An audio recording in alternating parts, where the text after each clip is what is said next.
आज हम बात करने वाले हैं एक ऐसी शक्ति की जो लोकतंत्र की नींव को मजबूत भी करती है और उसे आकार भी देती है। इसका नाम है न्यायिक समीक्षा या जुडिशियल रिव्यू। ये न्यायपालिका की वो ताकत है जो ये पक्का करती है कि कोई भी कानून संविधान की खींची हुई लकीर को पार ना करे। तो चलिए देखते हैं कि आज हम इस बेहद अहम संवैधानिक कॉन्सेप्ट को समझने के लिए किन किन पहलुओं पर गौर करेंगे। तो चलिए सबसे पहले और सबसे बुनियादी सवाल से ही शुरू करते हैं कि आखिर ये न्यायिक समीक्षा है क्या। जरा सोचकर देखिए, क्या ऐसा मुमकिन है कि जिन प्रतिनिधियों को जनता चुनकर भेजती है वो मिलकर एक कानून बनाए और कोई उसे रद्द कर दे? तो इसका जवाब है हाँ, बिल्कुल हो सकता है और ऐसा हुआ भी है। 2015 में जब सुप्रीम कोर्ट ने नेशनल जुडिशियल अपॉइंटमेंट्स कमीशन यानी NJAC से जुड़े 99वें संशोधन को ही असंवैधानिक बताकर रद्द कर दिया था। असल में यही जुडिशियल रिव्यू की असली ताकत का एक उदाहरण है। तो अगर इसे आसान भाषा में समझे तो जुडिशियल रिव्यू वो पावर है जो न्यायपालिका को केंद्र और राज्य सरकारों के बनाए कानूनों की जांच करने का अधिकार देती है।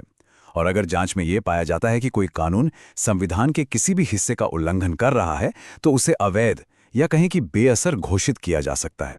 अब ये कॉन्सेप्ट आया कहाँ से? देखिए, इसकी शुरुआत तो हुई थी 1803 में अमेरिका के एक बहुत ही मशहूर केस से।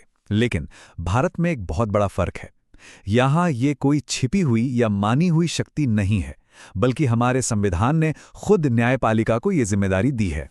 तो अब ये तो समझ आ गया कि जुडिशियल रिव्यू है क्या, पर सवाल ये है कि हमारी संवैधानिक व्यवस्था में ये इतने मायने क्यों रखती है?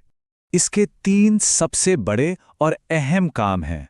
पहला, ये पक्का करना कि देश में सबसे ऊपर संविधान है, कोई और नहीं। दूसरा, केंद्र और राज्यों के बीच ताकत का संतुलन बना रहे।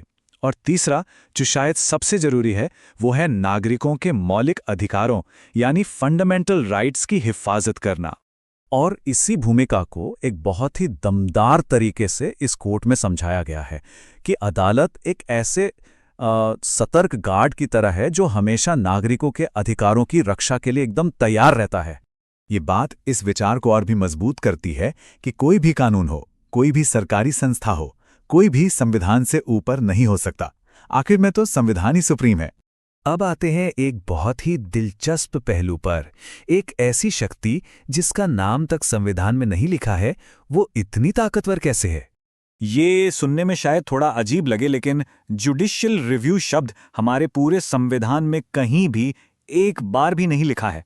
तो फिर सवाल उठता है कि ये शक्ति आती कहाँ से है? दरअसल ये सीधे सीधे नहीं, बल्कि संविधान के कुछ आर्टिकल्स के अंदर छिपी हुई है। जैसे आर्टिकल 13 साफ साफ कहता है कि कोई भी कानून अगर फंडामेंटल राइट्स के खिलाफ है तो वो अवैध माना जाएगा। इसी तरह आर्टिकल 32 और 226 नागरिकों को सीधे सुप्रीम कोर्ट और हाई कोर्ट जाने का अधिकार देते हैं, और यही अधिकार न्यायपालिका को कानूनों की समीक्षा का आधार देते हैं। अच्छा, भारत और अमेरिका के जुडिशियल रिव्यू में एक बुनियादी फर्क है, और ये फर्क इन 2 छोटे छोटे वाक्यांशों में छिपा है। भारत में विधि द्वारा स्थापित प्रक्रिया का पालन होता है। इसका मतलब है कि कोर्ट मुख्य तौर पर यह देखता है कि कानून बनाने की प्रक्रिया सही थी या नहीं। वहीं अमेरिका में विधि की उचित प्रक्रिया का सिद्धांत है, जिसका दायरा बहुत बड़ा है। वहां की अदालतें ये भी देखती हैं कि क्या कानून खुद में न्यायसंगत और तर्कसंगत है या नहीं। और इसी शक्ति की सबसे बड़ी परीक्षा हुई 9वीं अनुसूची के मामले में। ये एक तरह से जुडिशियल रिव्यू की ताकत के लिए एक सीधी चुनौती थी। तो ये 9वीं अनुसूची है क्या? इसे एक तरह का संवैधानिक सुरक्षा कवच समझिए। इसे 1951 में पहले ही संशोधन से जोड़ा गया था, और इसका मकसद था कुछ कानूनों को अदालत की पहुंच से दूर रखना।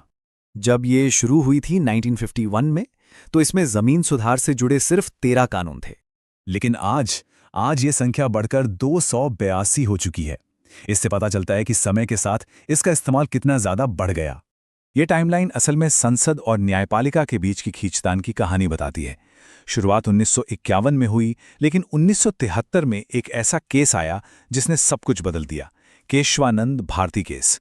इसी केस में 24 अप्रैल को सुप्रीम कोर्ट ने मूल ढांचा या बेसिक स्ट्रक्चर का सिद्धांत दिया, जो आगे चलकर जुडिशियल रिव्यू का सबसे बड़ा हथियार बना। तो आखिर इस टकराव का हल कैसे निकला? यहीं पे एंट्री होती है सुप्रीम कोर्ट के सबसे बड़े और सबसे असरदार सिद्धांत की, और वो समाधान था बेसिक स्ट्रक्चर का सिद्धांत। ये वो चाबी थी जिसने इस मुश्किल संवैधानिक पहेली को सुलझा दिया। इस एक फैसले ने उस सुरक्षा कवच को हमेशा के लिए बदल दिया। कोर्ट ने साफ कर दिया कि 9वीं अनुसूची में डाले गए कानूनों को जुडिशियल रिव्यू से पूरी तरह छूट नहीं मिल सकती। 24 अप्रैल 1973 केशवानंद भारती फैसले की तारीख एक लक्ष्मण रेखा बन गई। कोर्ट ने कहा कि इस तारीख के बाद अनुसूची में शामिल कोई भी कानून अगर वह संविधान के मूल ढांचे का उल्लंघन करता है तो उसे रद्द किया जा सकता है, और इस मूल ढांचे में समानता और स्वतंत्रता जैसे मौलिक अधिकार भी शामिल है। और ये कोर्ट भारत की इस अनोखी व्यवस्था का सार बताता है। एक ऐसा संतुलन जहां संसद अपने दायरे में कानून बनाने के लिए सुप्रीम है, लेकिन संविधान का मतलब क्या है ये बताने वाला और उसका संरक्षक आखिर में न्यायपालिका ही है। तो आखिर में हम उसी सवाल पे आके रुकते हैं जो इस पूरे संतुलन के दिल में है। लोकतंत्र में आखिरी बात कहने का हक किसका होना चाहिए, जनता द्वारा चुनी गई संसद का या फिर संविधान के रक्षक न्यायपालिका का? ये एक ऐसा सवाल है जिस पर बहस हमेशा चलती रहेगी।